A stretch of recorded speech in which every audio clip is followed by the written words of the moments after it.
Hindi po ako nagabayan ng nanay tatay ko ng ganong katutok. Kaya wala po akong magawa kundi hanapin yung sarili ko. Wow, tang-ina, naglayas yung sarili niya. Napapunta po ako sa kalsada. Ano po ba meron ng kalsada? Marijuana.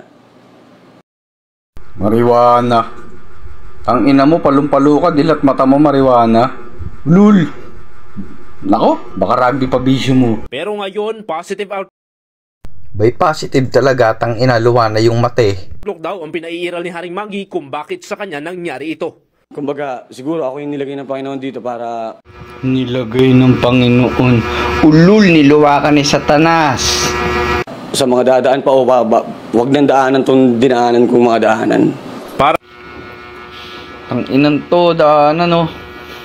Ano daanan papuntang pestuhan? Kasama ko ang Diyos. Di ako nag-aalala. Kasama mo ang Diyos, pero nagdudroga ka. Dinamay mo pa siya, kasi palumpalo ka na.